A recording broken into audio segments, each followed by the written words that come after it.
इन्होंने कानून तोड़ा है और कानून तोड़ने की क्या सजा होती है, इस बात का सरकार फैसला करे कि इनको क्या सजा दी जाए दफ्तर वालों को। ये अपने फायदे के लिए हम लोगों को बाहर निकाल सकते हैं, हमारी नई भर्ती कर सकते हैं। क्यों इनको नोट आता है भर्ती पे। विकल्प वाणी, सच्चाई की खोज।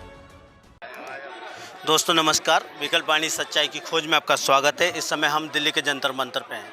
यहाँ पर देश भर से जो होम गार्ड हैं वो अपनी मांगों को लेकर प्रदर्शन करने यहाँ शामिल हुए हैं। उनकी क्या मांगे हैं यही जानने विकल्प वाणी टीम आज यहाँ पहुँची है। मैं उनसे सीधी बात करूँगा, जानूँगा उनकी समस्याओं के बारे में। सर, सबसे पहले आपका शुभ नाम क्या है सर? आरपी पाल, दिल्ली होम गार्ड। सर, आज आपकी किन मांगों को लेकर आप लोग यहाँ इकट्ठा हुए हैं? हमारा जो है 6 महीने का कार्यकाल बढ़ाया गया है। 31 मार्च था, 6 महीने बढ़ा के 30 सितंबर किया गया है और 6 महीने के अंदर नई भर्ती की जाएगी।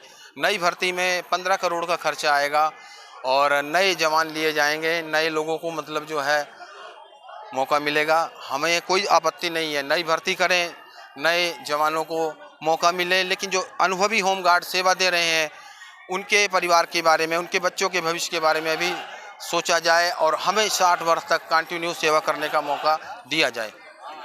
सर, हम तो 2009 में भर्ती हुए थे, उसके बाद कुछ साल हम अपने घर पे बैठे रहे और उसके बाद दोबारा हम आए हैं और इसी उम्मीद से आए हैं कि अपने बच्चे को अब अच्छे से पालेंगे और पोसेंगे। पर उम्मीद ये गवर्नमेंट हमारे को ठीक से फिर में हमारी नैया डगमगा रही है और हम चिंता में हैं। ना तो हमें नींद लगती है, ना हमें चैन पड़ता है, क्योंकि हम टेंशन में है कि हमारा क्या होएगा और क्या नहीं, हमारे बच्चों का भविष्य क्या होएगा और कैसे होएगा, इससे हम परेशान हैं।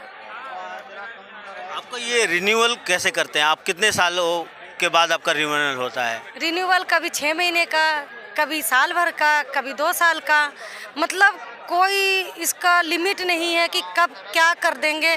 डामाडोल इनकी नैया है और हमारी भी नैया इसी तरीके से डामाडोल करके रख रखे हैं। कब आपको नौकरी से निकाल दिया जाएगा? कब आपके भविष्य का कोई भविष्य नहीं है इस बात का हमारा, और इस भविष्य पे हमारे बच्चों का भविष्य भी रुका हुआ है। बच्चों को भी हम ना तो पढ़ा पा रहे ढंग से, नहीं मतलब आगे फ्यूचर जब इंसान संभाल के चलता है, जब हमारी बेस मजबूत हो।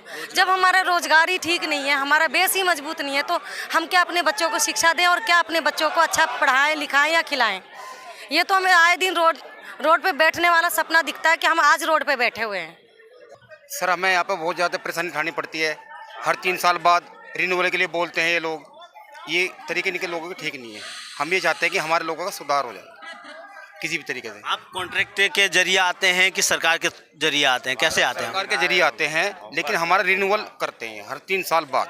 जो होमगार्ड है, जो वर्कर हैं, काम करते हैं, उनको और किस तरह का लाभ मिलता है क्या? कोई लाभ नहीं मिलता है। जैसा कि पड़ोसी राज्यों में ESIPF की सुविधा मिल रही है, दिवाली बोनस मिलता है और छुट्टी मिलती है, छुट्टी के पैसे मिलते हैं और 60 साल के उपरांत 4 लाख रुपए रिटायरमेंट का मिलता है, ताकि वो अपना घर परिवार आगे चलाने के लिए कुछ छोटा मोटा रोजगार कर सके। यहाँ देश की राजधानी में ऐसा कुछ भी नहीं है। मैं दूसरी बार 2005 में भर्ती हुआ था और 2010 में मेरे को निकाला गया था। उस समय देश में कॉमनवेल्थ गेम होने वाले थे, जिसमें कि बाहर के खिलाड़ी भाग लेने के लिए आ रहे थे। उनकी सुरक्षा का दायित्व उस टाइम सबसे ज़्यादा ज़रूरी था। लेकिन सरकार ने हमको 2010 में इस डिपार्टमेंट से बाहर निकाल दिया। करीब 3000 होमगार्ड, कम से कम 3000 होमगार्ड निकाले थे। उस टाइम से ज़्यादा ज़रूरत मैं नहीं समझता कभी थी और कभी होगी। लेकिन उसके बाद में एक बैच और बाहर निकाला इन्होंने। उसके बाद में 2012 में इन्होंने अपने खातिर, क्यों, इस डिपार्टमेंट में 3-4 हज़ार होमगार्ड रह गए थे जिनका भी नंबर आ गया था, लेकिन उनको निकाल देते तो डिपार्टमेंट खाली हो जाता और डिपार्टमेंट खाली होता तो सरकार इनसे जवाब मांगती, तुम यहाँ खाली बैठे क्या कर रहे हो? जब तुम्हारे पास में होमगार्ड काम करने के लिए नहीं है, तुम किस बात की तनख्वाह ले रहे हो? इन्होंने अपने खातिर उस कानून को तोड़ दिया, उस कानून को तोड़ दिया और उनका 1 साल बढ़वा दिया। क्या 2010 में उन खिलाड़ियों की सेफ्टी जरूरी नहीं थी क्या? लेकिन इन्होंने अपने खातिर होमगार्ड के एक्ट को तोड़ा और 1 साल बढ़वाया। आज उनके 12 साल हो रहे हैं, 14 साल हो गए। अब मैं इनसे ये पूछना चाहता हूँ, इन्होंने कानून तोड़ा है और कानून तोड़ने की क्या सजा होती है, इस बात का सरकार फैसला करे कि इनको क्या सजा दी जाए दफ्तर वालों को। या तो 60 साल करी जाए, जब ये इनको कभी भी निकाल सकते हैं, ये अपने फायदे के लिए कुछ भी कर सकते हैं। राजधानी में ये अपने फायदे के लिए हम लोगों को बाहर निकाल सकते हैं, हमारी नई भर्ती कर सकते हैं। क्यों इनको नोट आता है भर्ती पे? आप लोगों के लिए तो बहुत ज़्यादा डिफ़िकल्ट होगा, क्योंकि बच्चे भी देखना है, फैमिली भी देखना है, फिर जॉब करना है। उस कंडीशन में आप लोग काम को कैसे निर्वाह करते हैं आप लोग? सर हम लोग निर्वाह कर रहे हैं अपने बच्चों के लिए, ड्यूटी आते हैं फिर जाके उनको संभालते हैं। और लेकिन हम अपना बच्चों का भविष्य इसीलिए देखते हैं कि हम लोग कंटिन्यू अपने बच्चों को जारी रखें पढ़ाई लिखाई में अच्छे स्टेटस के लिए। तो उससे हम इस नौकरी पर निर्भर है कि ये नौकरी हमारी लगी रहे तो हमारे बच्चों का भविष्य अच्छा रहेगा।